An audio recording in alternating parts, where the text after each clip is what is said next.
अस्सलाम वालेकुम। I hope that all of you fine doing very very great. This is doctor Mahin Javed. तो आज की वीडियो जो है वो हमारी लेक्चर बेस्ड वीडियो है और किस चीज़ के ऊपर है, थेरेप्यूटिक डाइट के ऊपर है। थेरेप्यूटिक डाइट के बेसिकली जो प्रिंसिपल्स हैं वो आपको पहले मैं बता चुकी हूँ कि वो क्या होती है। आज हमने उसकी मॉडिफिकेशन पढ़नी है कि अगर हम नॉर्मल डाइट को थेरेप्यूटिक डाइट में कन्वर्ट कर रहे हैं तो वो किस तरह से हमारे पास आएगी। तो हम अपना लेक्चर स्टार्ट करते हैं। देखो, सबसे पहले हमारा जो लेक्चर है वो इस चीज़ पे बेस कर रहा है कि आप मॉडिफिकेशन करें नॉर्मल डाइट की थेरेप्यूटिक डाइट के अंदर। थेरेप्यूटिक डाइट आप मेरा पहला वाला लेक्चर देख सकते हो। आपको यहाँ पे मैं थोड़ा सा बता देती हूँ कि थेरेप्यूटिक डाइट के अंदर मेजर चीज़ आपके पास ये होती है कि आप को कोई डिजीज़ कंडीशन है या अगर आप क्लिनिकल डाइटिशियन हो तो पेशेंट को कोई डिजीज़ कंडीशन है, आपने उसको मैनेज करना है।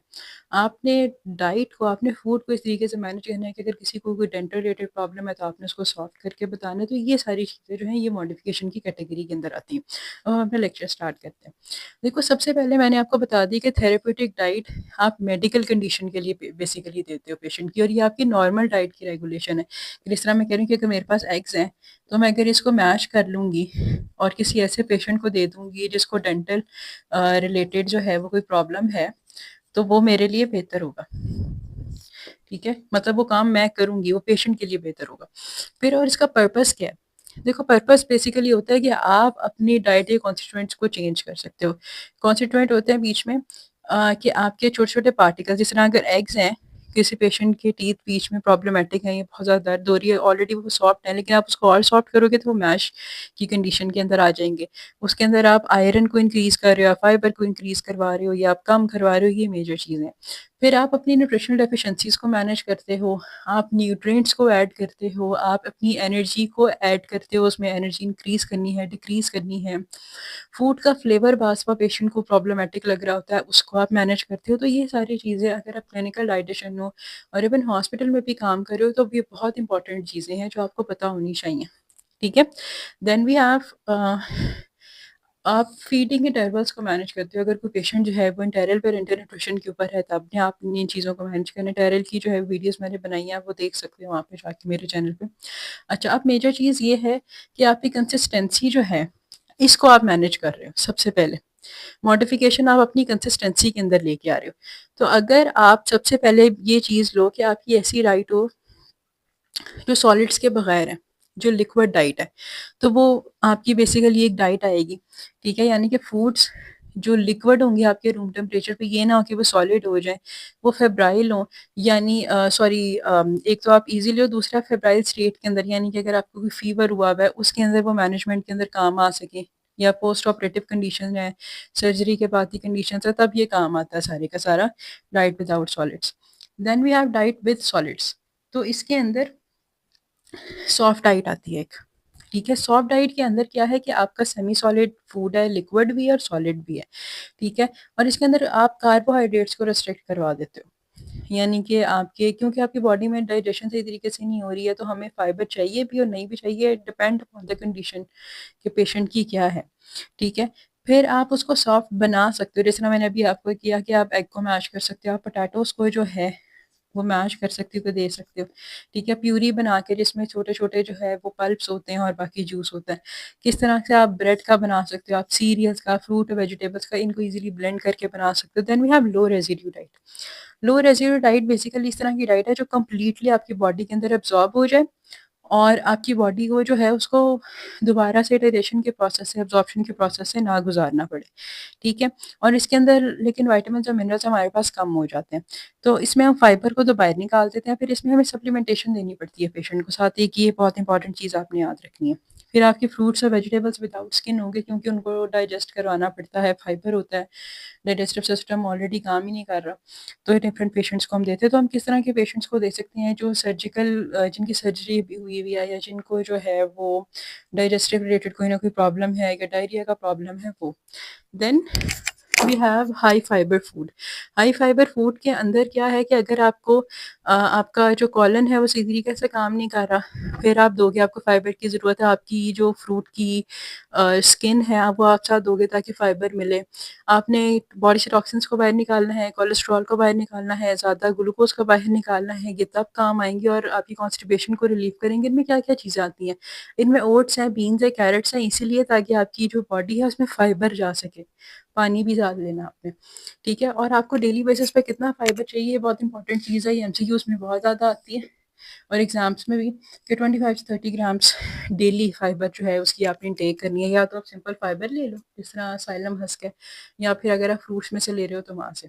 अच्छा, अब यहाँ पे तो हमने बात की कि हमने मॉडिफिकेशन की कंसिस्टेंसी के अंदर, उसको चेंज किया, सॉलिड से लिक्विड थी किस तरीके से चेंज किया, लेकिन अब हमने जो है वो न्यूट्रिएंट्स की बेस में चेंज किया कि अगर हम हाई कैलोरी डाइट ले रहे हैं तो फिर हमारे पास क्या है, जिस तरह अगर किसी को फीवर है या बर्न्स है, फीवर बर्न्स के अंदर क्या होता है कि आपकी बॉडी में जो मेटाबॉलिज्म है वो बहुत स्पीड में हो जाता है। तो उस स्पीड को मैनेज करने के लिए हम जो है वो हाई कैलोरी डाइट देते हैं, इवन 4000 4500 3000 किलो कैलोरीज पे भी चली जाती है। अब आपके ज़हन में क्वेश्चन आएगा कि हम इस टाइम के ऊपर जो है वो अपनी बॉडी को इतना ज़्यादा खाना कैसे खा सकते हैं? तो ये होता है कि या तो हम फिर फ़ॉर्मूलाज़ दे देते हैं डिफरेंट, या फिर जो है वो हम पेशेंट को इस तरीके से मैनेज करके देते हैं डिफरेंट फूड, यही है क्लिनिकल डाइटेशन का काम। ठीक है?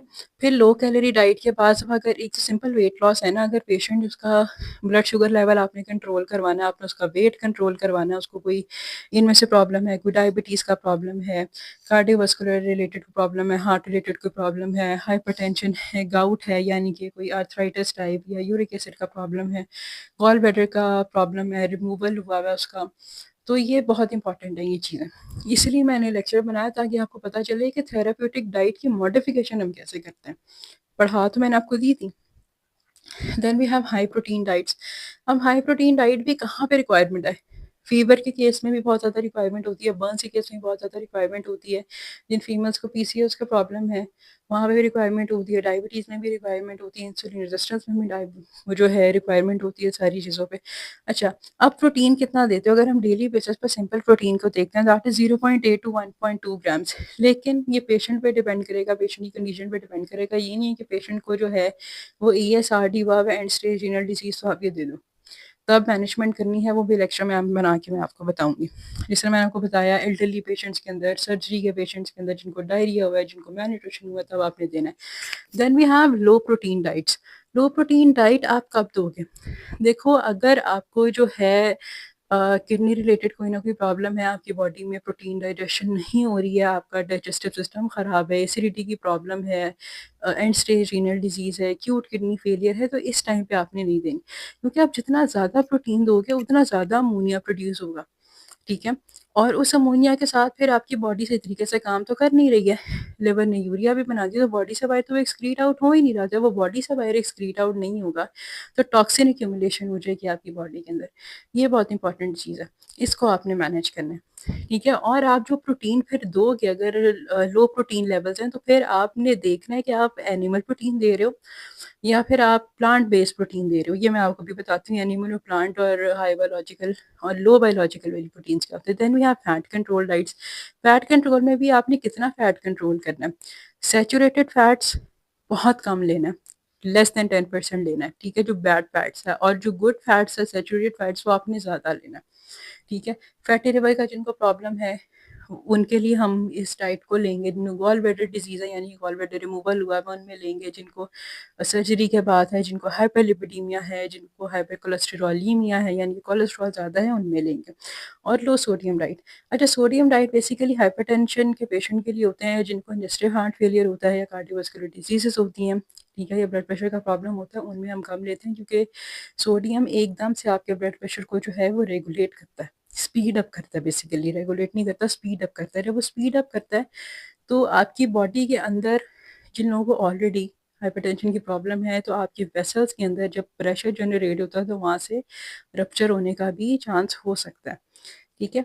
और इसके अंदर मैनेजमेंट होती है। वैसे तो आप जो हो वो मैनेजमेंट करते हो 1500 mg पर डे के हिसाब से, लेकिन अगर कोई डिजीज़ कंडीशन बहुत स्वेयर है, तो उसमें हम 250 की भी, 500 mg की, 1024 mg की यानी कर सकते हैं, ठीक है। ये चीज़ें अब मैंने आपको बताना है कि लो और हाई बायोलॉजिकल वैल्यू प्रोटीन। एक आपके पास होता है लो बायोलॉजिकल वैल्यू प्रोटीन्स, और एक आपके पास होता है हाई बायोलॉजिकल वैल्यू प्रोटीन्स। लो बायोलॉजिकल वैल्यू प्रोटीन ये है कि जब ये आपकी बॉडी में जाती है, तो उस वक्त इसके अंदर वो चीज़ें नहीं होती, वो अमाइनो एसिड्स नहीं होती जो आपकी बॉडी को रिक्वायरमेंट है, और ये यूजली आपके प्लांट बेस होते हैं। इसलिए जो लोग वेजिटेरियंस हैं, उनको साथ सप्लीमेंट्स लेने पड़ते हैं, ठीक है? और हाई बायोलॉजिकल और ये सारे उसमें होते हैं प्लांट्स में। और हाई बायोलॉजिकल वैल्यू प्रोटीन, इसके अंदर आपको सारे अमाइनो एसिड्स मिलेंगे।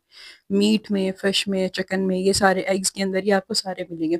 और ये यूजुअली आपका जो है वो सोर्स है कि आपकी बॉडी में रेडिली अवेलेबल होते हैं, और बेहतरीन सोर्स है कि आपने अगर अपनी प्रोटीन इनटेक को पूरा करना है। तो ये जो हमारा आज का लेक्चर है ये इस चीज़ पे बेस कर रहा है कि आपकी मॉडिफिकेशन कैसी हुई। उसमें हमने क्या चीज़ डिस्कस की कि 2 किस्म की मॉडिफिकेशंस थी। एक कंसिस्टेंसी में मॉडिफिकेशन थी, एक न्यूट्रिएंट्स में थी। अगर कंसिस्टेंसी में देखें तो वो सॉलिड लिक्विड के अंदर मॉडिफिकेशन थी, उसका कितना रेजिड्यू बचता है हमारी बॉडी में जाके उसके ऊपर थी, ठीक है? फाइबर्स में थी। और फिर न्यूट्रिएंट्स में, न्यूट्रिएंट में कितने, यानी कि आपने कैलोरी ज़्यादा लेनी है, आपने कम लेनी है, और ये बहुत ज़्यादा होती है, ठीक है? जिस तरह लो सोडियम, इस तरह लो पोटेशियम भी होता है, लो जिंक भी होता है, या हाई जिंक भी होता है। तो ये बहुत सारी डिफरेंट, ये जो चीज़ें मैंने आपको बताई हैं मेजर है, ठीक है? आपको कोई चीज़ नहीं समझ आई तो आप मेरे से कमेंट सेक्शन में पूछ सकते हैं। कोई क्वेश्चन है, क्वेरी है, वो भी कमेंट सेक्शन में पूछ सकते हैं। लेक्चर अच्छा लगा है, वीडियो अच्छी लगी है तो चैनल को सब्सक्राइब कर दें, वीडियो को लाइक कर दें, ज़्यादा से ज़्यादा स्टूडेंट्स के साथ शेयर करें ताकि उनके साथ जो है फ्री में उनको नॉलेज है वो पहुँच सके। Thank you so much.